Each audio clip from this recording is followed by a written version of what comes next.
Rob is a multiple Emmy Award-winning former TV news anchor who spent more than 20 years on the air in Chicago. We are at this cafe, and Hillary Clinton's coming to do a coffee roundtable. And Hillary, who's probably shed some crocodile tears in her day, she teared up a little bit. When I was at CBS in the early days, Jim Nantz was publicizing his book. I remember the first thing he said to me was, "Rob, congratulations on all your success." But right after his phone rang, and it was President George H.W. Bush making sure that Jim was coming to his charity golf event. Right after he says, "Congratulations on your success," he takes a phone call from the ex-president. You know, you have founders who've built a business, and they have this feeling sometimes of infallibility. Oh, I built this business. I know everything. Nobody knows everything. I had somebody who I thought I was going to engage in an over-communicate workshop, and I remember him telling me, "I told this employee 1, 2, and 3, and he hasn't done anything." I was like, "Well, I think you had the illusion you're communicating when you weren't." And he's like, I'm not doing that. Well, therein lies your problem. You have to treat people differently.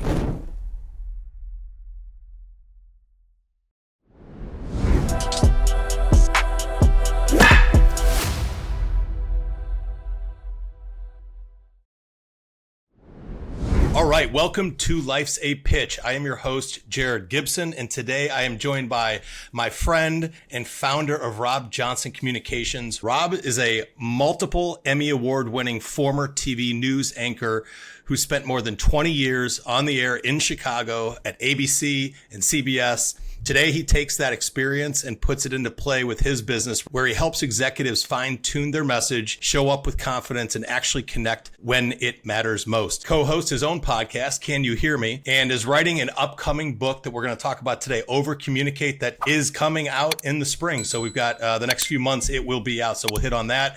Outside of work, he serves on nonprofit boards. He MCs events throughout Chicago and lives and dies hockey when he's not doing everything else that I just mentioned. Rob, what is up? Buddy, it is so good to see you. And I just think about, becoming friends with you and having the opportunity to work together on a couple of projects and I know we'll work on some others in the future. And it's just been, it's been a joy getting to know you. Yeah, for sure, man. From the first time, I think I was speaking at an event and you were hooking up my mic. It was one of the first times I'd had it hooked up, and I was producing the event, and you were there, and you just wowed everybody with your LinkedIn knowledge. And everybody was, you could have gone, I think you went maybe 30, 45 minutes. You could have gone like 2 hours, and everybody was just, and I was like, this guy really knows, and because we all know, nobody knows better than you all in Outworks about how important LinkedIn is to business leaders. But, you gave everybody a lot of great information that day, and you and I have been on the speaking circuit here and there. Yeah. At the same time, giving our best knowledge to others. So it's been good. Trying to. Awesome. Yeah. Well, appreciate that. Shout out Outworks. Hey, I want to hit on the hockey thing because I just talked about that, and whenever you and I get together, we always talk hockey because that's a huge part of your life, of your family life. I know your son's a baller hockey player. He's making the circuits right now. Tell me a little bit about what hockey's meant to you guys as a family. I didn't play growing up, and I came to Chicago in '98, and I remember going, back when nobody was watching Blackhawks games.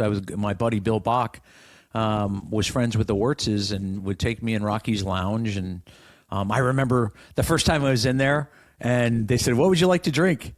And, it's back then it was Judge and Dolph. Of course, it's Wirtz beverage now. And I said, I'll have a 7 and 7. And it was like that Want to Get Away commercial. You hear like the record like, and the whole place got quiet. Like, they're Crown Royal. They don't do Seagrams. And I was like, oh my God, I'm so sorry. Give me a Crown Royal. I remember doing that, but the hockey wasn't much to watch. But when my son, Jaden, who's now 20, was little, like in the crib, I started playing, rad hockey and recreational hockey. And I took it up when I was 30. And I was never very good at it. I don't play anymore, but I played for like 20 years poorly, and I loved it. I loved every minute of it, but it really found him. I just remember him with little mini sticks, in his crib, and he just loved it. And he started skating when he was like 4. And I remember the late Stan Mikita, who was a great family friend of ours. he said, well, you should start him on figure skates. And I was like, well, that's weird. And I couldn't figure out why. And he said, because they have longer blades. So when he falls and he's little, he has that blade to catch him, a shorter hockey blade, he'll fall a lot more. And so he spent a year doing figure skating, and then he wanted to play. And so he played, and we're going to have him play in this little recreational league. And he was scoring like 15 goals a game. And they're like, all the other parents are complaining. Like they want him to, he should go up to a competitive league at 6 years old. And I was like, Stacy and I were like, well, like we weren't trying to get him there. So of course we get him up to the competitive league. He's a 6-year-old in a 6, 7, and 8-year-old league. And of course all the parents that were on the team there were like, who's this new kid? Why'd they bring him in? All that kind of stuff. But he did great as a young player, and he's been playing for years. He left home at 15 to go play in Detroit. He's played junior hockey in Wisconsin and Pennsylvania and New Hampshire and British Columbia. And he's in his 4th year of junior. He's getting ready to go to college. And he's committed to a D1 school. Nice. And we're trying to navigate through that. But we know the junior hockey days are coming to an end. But the older he gets, the more work it becomes. He loves the game. He's doing great on his team in New Hampshire right now, the New Hampshire Mountain Kings. And but it has been humbling, and there's a lot of ups and downs. There's probably more downs than ups. And obviously he loves it because he continues to do it. But during that time, we also, the most amazing thing was, when the Blackhawks got good, they're winning 3 Stanley Cups in 6 years.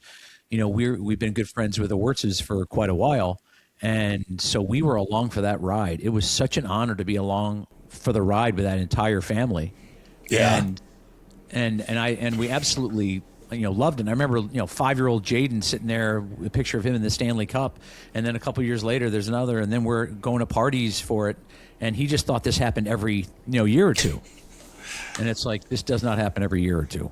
And now he knows this does not happen every year or two. But I really felt like we were there for the really good times. And, we knew a lot of people. We made a lot of new friends. It was really our community. And Jaden was, and I think that kind of guided him a little bit. And I will tell you, when Rocky Wirtz passed, it was one of the great honors of my life. His son, Danny, asked me to speak at his funeral at the United Center. Because, there's a lot of the hockey people that knew him, all the ex-Blackhawks and this and that. But he's like, but you were always in the room, and you were like a fan, and people know who you are. And we had always developed a great friendship. And so I got to speak at Rocky's funeral. It was a wonderful experience. Yeah, that's amazing. That was a shot to the city of Chicago when he passed. Yeah. For sure. No, it truly was. And he was such a larger than life figure, and such a gentleman, and just such a wonderful human being.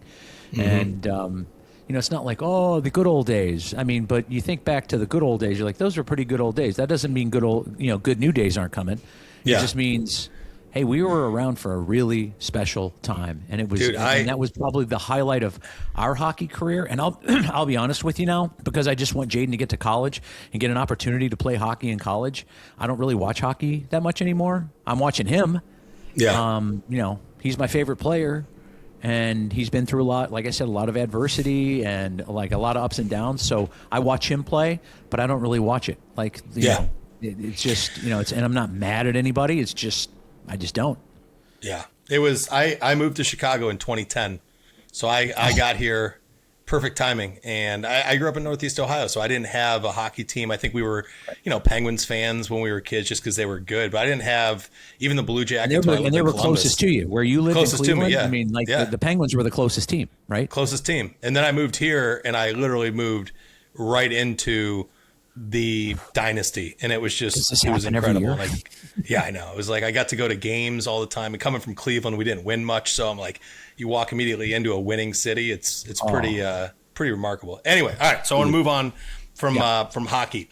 So you and I, whenever we get together, we always talk about, some old stories that you have from your anchor days. And I wanted to ask 2 questions related to that. Like, I want to get on that, and then we'll get into Rob Johnson Communications. Obviously the book, I want to talk about the book, like super exciting.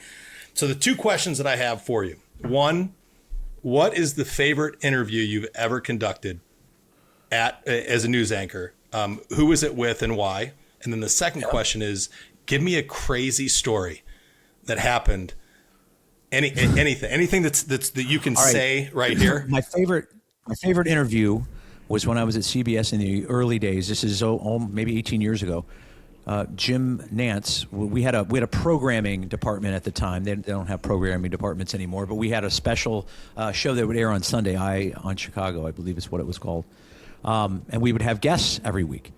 And so we'd always have these interesting guests come in. And anyway, Jim Nantz was publicizing his book that he had written about his father. And Jim had just turned 50 and I just turned 40, coincidentally. And I remember he came in and he said, Rob Wall, he's just a total gentleman, and of course everybody knows who he is if you follow sports. I mean, he's been lead CBS, golf anchor since he was 23. So this guy's like he's been in that seat for 40 plus years. And I remember the first thing he said to me was, Rob, congratulations on all your success. Because I'm the main anchor and I'm 40 years old in Chicago. And I was a little embarrassed because I'm like, well, Jim, congratulations on all your success. So it wasn't necessarily the interview, even though it was very poignant. It was about his father, and it was a great interview.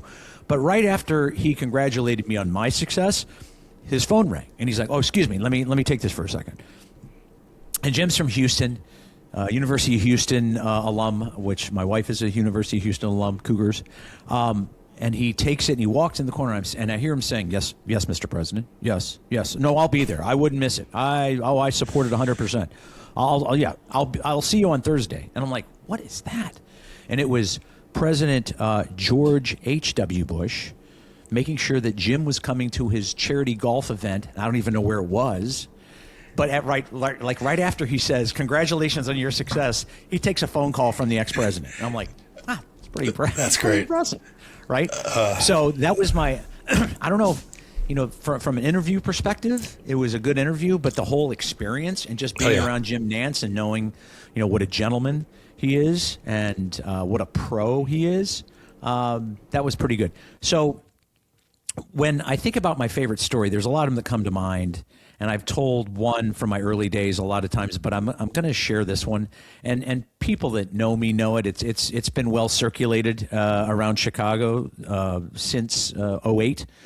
But we were covering, this was right before the crash in 2008. So we were literally sending 12 or 15 people on the road. I would anchor shows in the field in the primary states where President Obama, then Senator Obama, was running. So I remember being in Montana. I remember being in New Hampshire, Pennsylvania, Texas. It was we were covering this, and the cool thing about it was we would work like 15, 18-hour days, and then at the end of the day, you're like, I'm going to blow off a little steam. And I remember sitting in the bar in the Nashua, whatever it was, Hilton or something, and just kicking it around with Valerie Jarrett, Eric Holder. The administration hadn't existed yet. These were all people that were in his administration, but just talking to him and there wasn't, it wasn't formal. It was just getting to know people. And it was fascinating to do that. That's the trip where I got to know J.B. Pritzker. He was a Hillary Clinton delegate. Mm-hmm. And it was just unbelievable. So we are at this cafe in Portsmouth, New Hampshire, one morning, and Hillary Clinton's coming to do a coffee, a little coffee roundtable, just meeting regular people and talking about their issues and, whatever it was. So my producer at the time, Tracy O'Brien, we were sitting there because the Clintons, if any, are always notoriously late whenever they were in politics. They never arrived on time, so they were always late. So we were in there eating breakfast, talking to this woman whose name escapes me, honestly. She was a retired teacher, and she said, I'm going to be at the round table. And we're like, really? That's okay. Well, what are you going to ask her? And she's like, I don't know, something about the economy or education. And it wasn't us planting anything. We were both like, why don't you ask her? Everybody's going to ask those questions. Why don't you ask something different? And And then I don't know if it was Tracy. It's probably Tracy. She says, something like, "What's it like being a woman on the campaign trail? You're the only female candidate. We all know rules are different for men and women. So maybe ask her that." That was it. Honestly, there was no. We're gonna throw in this thing, whatever. So it gets to the round table, and it comes to her, and she says, "How do you do it? You've got to look perfect, be perfect every day. What's it like being a woman on the campaign trail?" And Hillary, who's probably shed some crocodile tears in her day, and listen, this is not a political statement at all. This is just straight observation. I believe what were real tears, like kind of she teared up a little bit, like, you got to be made up. You got to look perfect. It's tough. It's tough. And yeah. She got kind of choked up. Barack Obama was a surefire winner in New Hampshire leading up to that. And they voted that night, and every woman in New Hampshire voted for Hillary Clinton, and she won. Yeah. Tracy and I were like, oh my God, nobody can ever find out this story. If she wins the election and Obama doesn't, they're going to run our rear ends out of Chicago. My career is over. She wins. Yeah. Then they're interviewing the woman on TV, and we're like, please don't say where you got that. Please don't say where you got that. And they're like, well, where did you come up with that idea? Well, as a woman, I just thought it'd be a great. I'm like, oh, thank God. She took full credit for coming up with that question that helped Hillary win the New Hampshire primary in 2008. Of course, we all know history, and Barack went on and steamrolled and went on to a win. And I remember the story got out a little bit on the plane ride back, and then maybe a little bit later. And I was like, I don't want people to know this story. But in time, especially after he won, it was like, okay, it's okay to tell the story, because it was not a planted question. It was just like, why don't you ask this question? So very quickly, last year, my son's playing in New Hampshire, and he wanted to take us to a new breakfast place. And so we go to this cafe, we walk in, and I have deja vu. I'm like, oh my God, I've been here. I'm like, oh my God, this is it. And I go back outside and I look, I'm like, this is the same cafe that I was at 17 years later. And it was the same cafe. And then I talked to the owner, and he goes, oh yeah, we have some stuff up front. They had a whole thing of the woman, Hillary Clinton. They had a whole article about it, about how she asked that question at this cafe and whatever. So I actually went back. My son took my wife and me back to the cafe, and I was like, oh my God, I was here. I was here that day. And by the way, the question she asked, we kind of had a little something to do with it. So anyway, that was, I don't want to make that too long, but that was one of my favorite stories that, all these years later, it can now be told, even though it's That's a great story.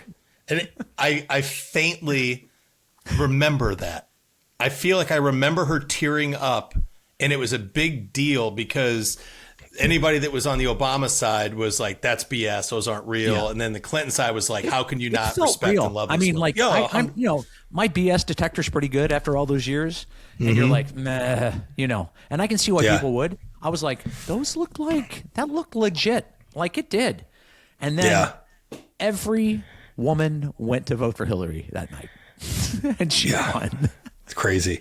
Congrats, Rob. Oh, good job, Rob. So that was fun. All right. So great stories. I appreciate you sharing. Again, we could spend hours talking about stories. We've shared them over a drink and hanging out. You've heard a lot more than these, but yeah. Yeah. That's a good. I hadn't heard those ones yet though. So that was awesome. All right, let's talk about the book, man. You're an author. Yeah. Congratulations. I am an author. Over Communicate, a guide for business executives and aspiring leaders is coming out. It's going to be published by March. A lot of the people that were part of the early adopter campaign, like yourself, are going to get signed copies in probably early April. It goes on sale in May. So this is getting real. I mean, the book cover's finalized. The copy editing's over. It's in proofreading right now. I'm getting early praise, which is like the nice things people write on the book about, oh, I read this book and it's very, blah, blah, they're on the book jackets. Got my updated, author picture for the hard copies or the hardcover versions. So, I mean, it's real. And there's a lot of work that's going on right now behind the scenes, a lot of sausage making, but I'm super excited about it because, in my acknowledgments, I remember this stat, and I've heard it time and time again, and it's always around 81% of people is like, I got a book in me. I'm writing a book. You should write a book. and 2% do it. And now Yeah. I know why. Because, man, you got to be on it, and you can't just write the manuscript. I mean, there's marketing and pre-sale campaign. There was 4 months of revisions before we got to copy editing, which was also very strenuous. And I mean, there was 6 weeks of author positioning before I wrote a word. Why you? Why this topic? Why now? Who's going to care? Who's going to read it? You know, they really challenged us to explain who our audience was going to be and why people would even read it or care. Yeah. We're at any point where you're like, yeah, I'm ready to pull the plug on this. This is too big of a pain. You know what's weird? I knew it was going to be difficult, but I had all along the way, the entire process with Manuscripts Press, which is my publisher, I've had a meeting with a consultant, an expert, no matter what it is, every week. And so I was going through, because I'm very much like, oh, I should be doing this. I'm supposed to stay 1 chapter a week. I did 16 weeks of writing. And then, in the summer I added a little something. In the fall during revisions, I added another chapter, which they weren't thrilled about, but I was like, I've been wanting to do this, and I finally found the right person to build it around. So, it never occurred to me that I wasn't supposed to do it. It was super busy. I mean, running Rob Johnson Communications and writing a book is more than probably people should do. But there was never a moment where it was like, oh, forget it. It was like, am I on task? Am I ahead of the curve? How am I doing? And they're like, yep, you're doing great. And so I'm very much task oriented. So I never wanted to find out 1 week, oh, you're 4 weeks behind. What are you doing? So I was following rules. I was doing what I was supposed to do, and now because of that. But it takes that kind of discipline, because I hear people all the time say, "Oh, would you read my manuscript? Would you mark it up? This and that." And I can't find the right publisher. The thing is, there's so many people that are going for like a Simon and Schuster or a Penguin Books or something. Like, I want to get, I'm gonna have a big publishing house publish me. And the truth is, unless you're a known entity, unless you're a book, you're an author, a celebrity author, or you're a celebrity, you're not going to get that. So then you need to look at like, what's the next layer, and Manuscripts Press is author owned. So it's a great model because I pay them for the services they're rendering, most certainly. And then on the back end, I own everything, minus, publishing costs and printing costs and things like that. So, it's been a really cool journey. I've had a great time. And over communicate, because I can never be remiss in saying this. It is not about micromanaging. It is not about sending people 75 emails. This is about making sure your teams are aligned and that they understand what the objectives are ahead of them, and making sure that you have communicated them clearly. So I'm not going to go through every chapter, but I'll go through a couple of them. I found people who had great communication techniques, and I employed them in the book, and then I did research around it. And then I did secondary stories. I did my own experiences around that. So chapter 2 is to over-communicate, you must first listen, which means if you're always barking out orders and you're never listening, are you really getting the proper communication from the people that are maybe touching customers and clients more than you are as a leader? Chapter 4 is the illusion we're communicating when we're not. But I told them, well, maybe you said it and the message wasn't received. Well, that's why I was going to ask you a question there about that. Yeah. So, like, what are the specific behaviors or habits that make leaders think that they've communicated clearly when in reality they haven't? Well, I would say most clearly, and there's an anecdote I'm going to tell you in a second that's in the book, but it's basically, I'm the boss. I pay you to do a job. I told you what I wanted to do, but everybody has different communication techniques. Another chapter is about meeting people where they are. You could say, hey, come to me, metaphorically and literally. Or you could say, you know what makes Jared tick? He needs a little praise. He needs a little reassurance, whatever. Rob doesn't need that. You have to treat people differently. And the thing I'll say about the illusion we're communicating when we're not, I had somebody who I thought I was going to engage in an over-communicate workshop because he and his leadership team need it badly. And he has, ghosted. That's one of the things in chapter 11, under communicating. You can't talk about over communicating if you talk about under communicating. And I remember him telling me, I told this employee, we have this big project, and 6 months ago I told him 1, 2, and 3. And he hasn't done anything yet. And I'm so disappointed in him. I was like, well, first of all, do you think one of your workers who never gets any audience around the CEO is really going to defy what you said? Or do you think that you said it in such a way that he was embarrassed to ask questions because you haven't developed the relationship with your leadership team, that he was uncomfortable asking for guidance and he just didn't understand it and it just kind of fell by the wayside? What do you think happened? He didn't defy you.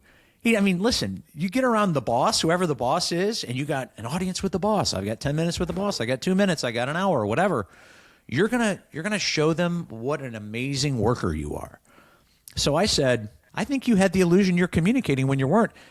And if I come to your town and do a full day over communicate workshop, which I've done a few of already with leadership teams, that's going to be one of the things we're going to talk about. And he's like, I'm not doing that. And I'm like, well, therein lies your problem, man. Yeah. You're going to keep grinding your gears and going nowhere because you think you're communicating well with others. And the input that others have given me that aren't on his leadership team but wanted me to were like, oh, he's tough. Like he has a real hard time communicating. And so I'm like, you need this obviously. But that's it. Yeah. I mean, I've worked for leadership teams that have been amazing communicators where you just felt at home. Like there was like you could be vulnerable. You could say things that you in another life never thought was possible. You could ask or say to your leadership team. And then I've been worked for some that have been like closed door, like there's no communication whatsoever there. And they're not bad people is the thing. They're not bad people. They're really good people. They just are clueless when it comes to how to actually communicate with your team. Well, and that's the thing too. It's like, you have founders, you have CEOs, whatever, who've built a business and they have this feeling sometimes of infallibility. Oh, I built this business. I know everything. Nobody knows everything. And especially if you sit in the C-suite, even if you're not the CEO, but you're on the leadership team, you're still not down there touching the customer or the client. You still need that feedback from people who are to ask the right questions, to make sure you're communicating clearly and making sure that you're understanding what they're telling you, because you don't know everything. There's no way you can know everything. You're important. You're smart. You're a key contributor. But if you don't listen, and if you don't, and the thing is, you don't have to implement. If somebody has an idea, you don't have to say, we're doing that. You want to take all those ideas and distill them and figure out which one's the best strategies for your team and your leadership team. And that's really the point of over communicate. I really had some dynamic people that participated in it with me, and I'm grateful for them for sharing their time and their expertise. Because I think it's really important. And I know this is not something people talk about a lot. And truly, for me, the biggest challenge, I remember when the head of the publishing group and I were talking very early on. He said, over communicate. That's great. I'm saying, yeah, because I'd mentioned that word. And I said, but I can see a marketing issue. Like I got to come right out and define it every single time, because I'm not talking about being a micromanager, because everybody hates micromanagers. Mm-hmm. Yeah, that's great. Love talking about the book. Again, we could go on for that one for a while too. I'm pumped to check it out. When I get my signed copy in the mail, I'm excited for that. You're getting your signed copy in early April, pal. Love it. So let's jump into the business. Rob Johnson Communications. Right now, I know what it is, but why don't you give a quick run through on what Rob Johnson Communications is, who you work with, and then I want to hear about the challenges that you're having right now as an entrepreneur. I love talking to founders that, you were obviously Emmy award-winning news anchor, but now you got your own business. You've had it for a few years. What are the challenges that you're having right now around it? Well, first of all, Rob Johnson Communications started off, it's like, listen, I'm going to take everything I knew from all my days communicating and watching the good, the bad, and the ugly, and being part of, when I was even marketing yourself, when I was on TV, I was the main anchor. So I was in meetings where we would market us and me and what we were doing. So I had experience doing that, but I came into it and I realized there was an opportunity to elevate people, to make them better communicators. That people would say, you should do media training. And I'd say, well, that's great, except there's like one or two people in an entire company that can speak to the media. And then after you do it, it may be sporadic, but as a business model, it doesn't really work. So I do some of that, but I thought message training would be really good, because there would always be a need for, probably mid to higher level managers, to help them. You know, you're trying to ascend. You want to be good in that boardroom. You want to be good in that sales meeting. You want to be good in that seminar or that conference. So when people get it, they go, oh, this is for everything. I'm like, this is for everything. And it's basically making you more aware of the communication techniques that you need to be using, the nuances you need to be thinking about, the messaging you need to do, staying on your message, not falling off of it, knowing who your audience is. I mean, I could go through. It's called the Voice of Reason presentation training. And when I do those, I focus on those. And then now that the book's coming out and I see an opportunity to work with leadership teams, I'm doing the Over Communicate workshops as well. But a lot of it, and where you and I have crossed paths, is being in charge of brand building for, a top team at a mortgage company, right?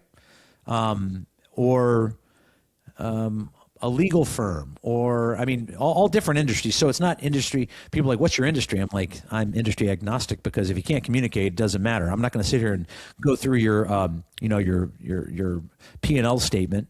I mean, that's your job to do that. But I'm the one that needs to help you communicate whatever you need to be communicating there, and help you do a better job of that. So that's really where Rob Johnson Communications is, and it manifests itself in a lot of different ways from, when it comes to the communication piece. But what I've done more lately, as you know, is try to be like a project lead for bigger things. So somebody will say, we want you to come do brand building for us. And so for some people, that means I want a podcast and or social media help and or PR and or, the regular brand building. So I bring people in that I trust and know, that I've worked with a lot, that are, experts there. And depending on the project, that's what I provide for the client. And I love doing the managerial part. I love doing the work, of course. But if you're going to scale up, you can't, be in 20 places at once. It's impossible to do that. So you need to hire good people, and you need to let them do their jobs. And you need to make sure that the client is doing what they need to be doing, so that you can have that success. And so when we brought you in for one particular project, Outworks, it was like you guys elevated the whole thing. It was like LinkedIn heaven, And so I appreciated obviously what you did, and it made me look smarter. And it's good to hire. It's important to hire good people, and that's who you've always been. Awesome. Yeah, appreciate that. And great breakdown. I mean, I like the branching off. It seems like you're kind of like going by, you're listening to what your clients need, and then you're kind of adapting based on that, versus like, oh, I don't do that. Like, this is what I do, which I think is needed. I think that it makes sense. If you know that you can do good work and provide value to the people that you're working with, then it's a good thing to be. And again, you don't want to go completely off the path, but like, if you stay within your lanes and you know what you do best, then good for you to pivot there. Well, thank you. Yeah, I mean, it's I think when you're in so you were asking about the entrepreneur thing, it can be a lonely world, but you also try to figure out ways where you don't say we don't do that. If you truly don't do that, I'm not gonna have somebody hire me, and I'm not gonna provide them the service they need. But in the scope of the work that we're doing, can I bring on somebody who specializes in one particular thing that is really going to be a value add, but we have 2 or 3 other tenants, or areas of expertise that are necessary, so we can build a bigger project? And that's the question. If somebody says, "Oh, I need PR for a month," I'm like, "Well, I know somebody I can tell you that'll do PR for a month for you." That's not really me. But if somebody says we want to do a big PR campaign, and then we want it to be multiple months, and we want it to be under this umbrella of this huge project we're doing, which also includes, say, social or content creation, video, content creation, then I'll be like, oh, I'll hire that person and we'll work together. Yeah. So let's get into what I call extra innings, because this podcast is called Life's a Pitch. Analogy. I love it. Yeah, baseball analogy. So if anybody gets to this point in the podcast, there's a little baseball sound that just kicked up. If they haven't fallen asleep or been offended. No, this is great. This is awesome. So got a list of questions. Give me some rapid fire answers on them, and I will try not to go down rabbit holes asking you follow-ups about each one. So okay, first question, what's a less... on them. I'll try to give you like maybe an answer and a quick little thing, and then move on. No, that's perfect. Whatever. The stories are great. So the more the merrier. What's the one lesson you've taught others in work or in life that you think more people need to hear? You can't communicate too much. That doesn't mean tell them everything. It just means make sure if you sit there and say, did I tell them everything they needed to know? The answer is no. You need to do more. Yep. On theme. I love it. All right. What is the last thing that genuinely scared you? We were coming back from Italy last summer. Our plane didn't take off like it was supposed to on a perfect weather day. There's no reason it couldn't. We go to the hotel. I lost my passport, probably in the taxi cab in Naples. Ooh. And I was truly like, I cannot get back. I'm not going to get back home. I mean, like, there was true fear. And I'm always into problem solving. And I was like, I don't know how I'm going to do it. I go back to the airport. I'm like, have you seen this guy? Have you seen this guy? Have you seen this guy? And then all of a sudden this guy like, well, hey, Mr. So-and-so. I forgot he had a nickname for me. And I was like, can I look in your back seat? And there it was. Can you imagine if I hadn't found my passport? I mean, I might still be there. That scared me to death, and I don't talk about it much because things that are unpleasant, you try to put them out of your mind. But that was the last thing that scared me to death. I mean, that's the things that we have dreams about. We wake up in a panic. Like, and it was an actual, and we're like, I don't know what to do. Like the consulate, what? Anyway, so it had a happy ending. It was for as sad and difficult as it was. That like 2 or 3 hours, the fact that I found the guy, I went back to the airport, and he walked up to me, and it was still in the back. It was exactly where I thought it was.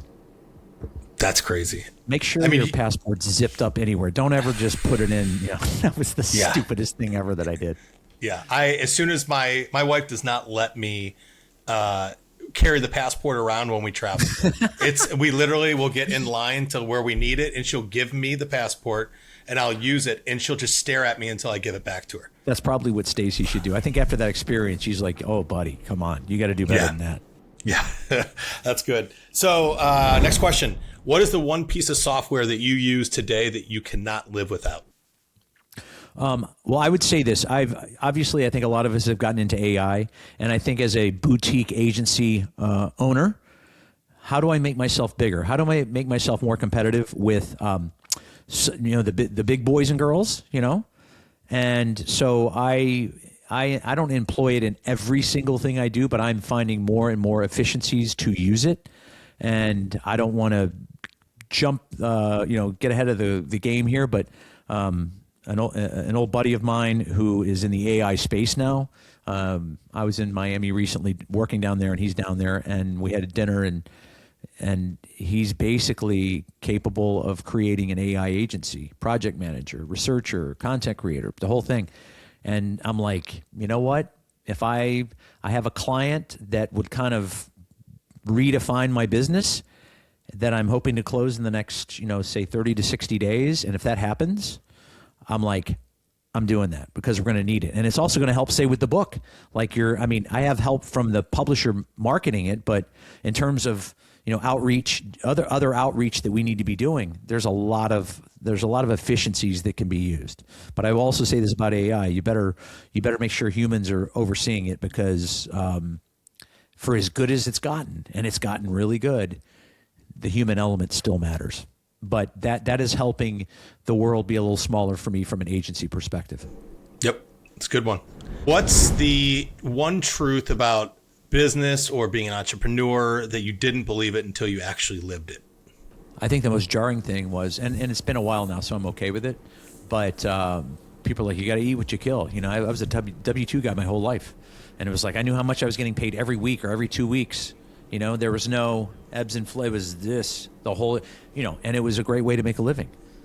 And when it was eat what you kill, it's like, if you don't go close it, buddy, you're not getting it. That was jarring. Yeah. And, but on the flip side too, I would say the flexibility, the getting to bet on yourself, the getting to work with good people, those are all positives too. So I didn't know the hardest thing was about the money. That was fairly short-lived, but there's still months where you're like, oh, I killed it last month, and this month's a little leaner. So I'm trying to get rid of this and trying to get it to be more like this. No, when you figure that out, let me know. Yeah, I know we're all trying to figure that out. That's the That's the one thing. I think that's a really good answer from an entrepreneurial perspective. And I think that if you're going to start a business, then you need to be prepared for that, because what you just said is spot on. You can have a month where you're like, if this is the norm, I'm good to go. We got this, right? Right. But then you can literally have the next month where it's like, how does that even happen? How is that possible? Where we're growing, yet I'm taking home less still by far than the month before. There's just all these things that go into it that I didn't know about. So yeah, that's one of the better answers I've gotten to that question. Well, thank you. Next question. These last two are fun. 3 people, living or dead, that you would want to have a dinner party with. Oh, I mean, who would want to sit next to Jesus and ask a million questions? I mean, that would be awesome, right? Jesus. And this isn't a religious thing. Like, it's just, I mean, for sure, Jesus. I think Martin Luther King Jr. would be fascinating, because he changed so much of the world, the way we knew it to the way we know it now, and just everything that he meant to this country and to the world. I think it'd be fascinating to talk to him. And then I think somebody who's living might be somebody like Warren Buffett, who's just got the Midas touch, and has been wildly successful all those years. And it's for him, it's about finding investments that are going to make people lots of money, but it's also about, and I've heard him talk about it before, about the culture thing, and about it's more, you can look at P&Ls and you can look at bottom lines and that sort of thing, but it's also about culture, and it's about betting on an industry and that sort of thing. So I think those 3 people would be fascinating, and I would just be asking a million questions. Oh yeah. I mean, infinity. There's not enough questions you could ask there. That's a good one. That's a good trio for sure. All right, last question. First concert, last concert. First concert, I stayed at my friend's house. I was 12 years old. He had older brothers. They took me to Judas Priest. And Rob Halford came out, the lead singer, and he was on a motorcycle, and he spins out, gets off, and starts singing, I forget which song it was. And he's like, how was that? And I was like, that is the coolest thing ever. I was 12. I was not supposed to be there. The last one I saw, we do a lot of summer concerts. So I don't see a lot of concerts in the wintertime, was Windy City Smokeout.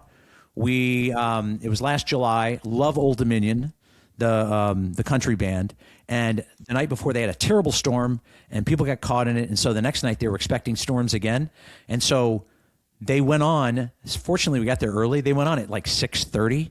The headliners go on at 8, 9 o'clock. They go on at 6:30. We're trying to beat the storm, and then 8:15, tight hour and 45 minutes. It wasn't I've seen them in concert before. They've been outstanding, but they were trying to beat the storm. 8:15, they're like, good night, everybody, at United Center parking lot.